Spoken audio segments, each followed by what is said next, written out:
PG, patnubay at gabay ng magulang ay kailangan sa mga batang manonood. Hey, I'm here to pick you up, Anya. Bakit? Saan tayo pupunta? Get your mom out of jail. Pinapahalagahan nila akong bilang tao. Kaya nga siguro mas masaya ako kila Ani. Ang anak ng kerida ng daddy mo? Alam ko na yung tungkol sa nangyari sa kanila noon. Hindi ka galit? Bakit naman ako magagalit? In love ka? Doon sa dalawang babae? Ang hirap ng ganun, no? They're both special to me. May mahal kang isang tao, pero may mahal namang iba. There's something I've been meaning to tell you. I love you, Anya. Feel my heart. It's beating your name. Holly is in love with you. But only as a friend. Hindi ko ito kayang gawin. Please, don't do this, Anya. Don't push me away. May nagmamahal sa'yo, nandito ako.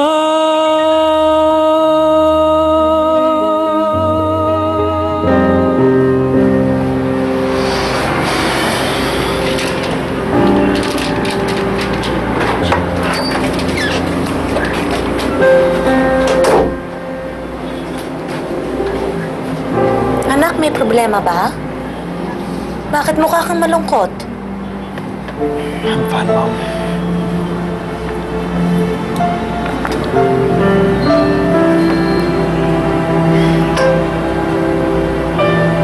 Anak, alam mo, pwede mo naman sabihin sa akin ng kahit na ano eh. Alam ko na matagal na rin akong nawala sa buhay mo. At marami na rin akong hindi alam tungkol sa'yo. Pero kahit ganoon bilang ina, alam ko na may pinagdadaanan ka. I don't know what to do, Mom. Bakit? Ano bang nangyari? I fell in love with the girl, but she won't let me back.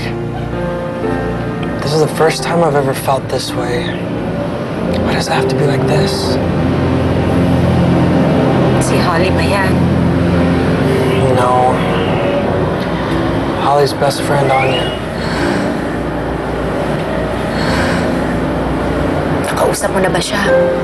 Nasabi mo na ba sa kanya yung nararamdaman mo? Yeah.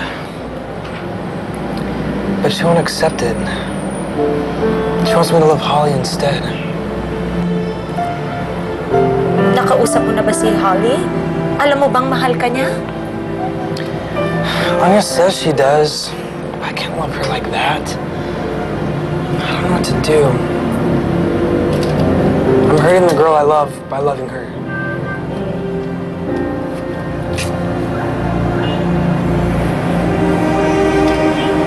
Holly, kamusta na ang pakiramdam mo? Ayos na ako. Salamat sa pagsundo, Ayaya.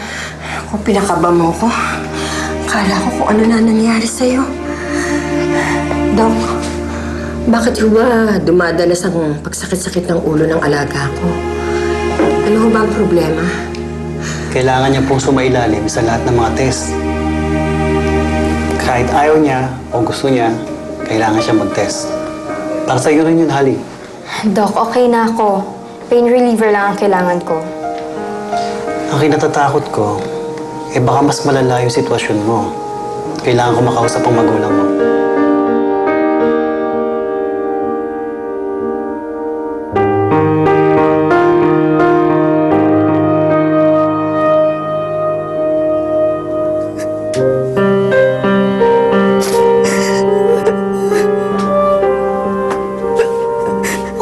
Anya! Bakit, anak? Ano nangyari? Nay, bakit ganun? Ginawa ko naman ang tama. Pero ako pa rin ang nasasaktan. Bakit ano nangyari? Nay, nagsabi na po sa akin si Josh na mahal niya ako. Tinanggihan ko. Tinalikuran. Nay, ginawa ko po yan para kay Honey. Ayoko pong maging magkaribal kami ng dahil sa kanya. Bakit ba naman? Bakit naman nakulit na naman sa'yo nangyari sa amin ng nanay ni Hali? Hindi kaya nga tinangihan ko na siya. Kahit nasasaktan na ako. Dahil mahal ko na rin siya, Nay. Pero ayoko pong maulit sa amin ang nangyari sa akin ng mami ni Hali. Anak, wala kang kasalanan para magdusa ka ng ganito. Kung bakit ba nangyari pa sa inyo ito? Sa inyo pa ni Hali? Hindi ko po alam, Nay. Dahil litong-lito na ako.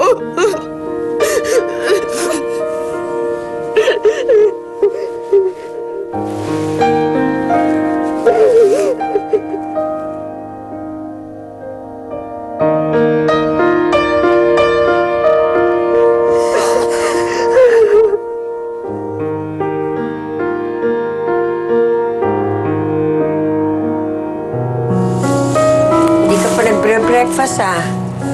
Gusto mo, dadalang kita dito ng pagkain? Ay, wag na po.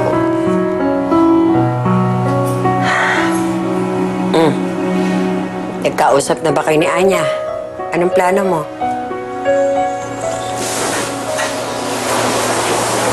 Pagod po ito. Mahal ko na po si Anya, Yaya. At ipagpapatuloy ko ang pakikipagkaibigan sa kanya. Kahit ito lang mami mo. Umaasa pa rin ako na maiintindihan niya din yun in time. Sige. Kukuha ko ng maalmusal mo, ha? Sandali.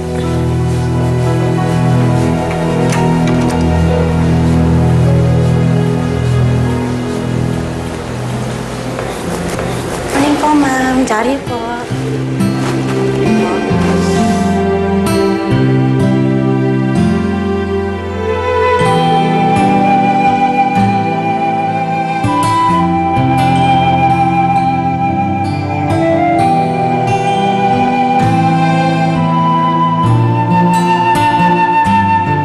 Ay, dinidate si Josh.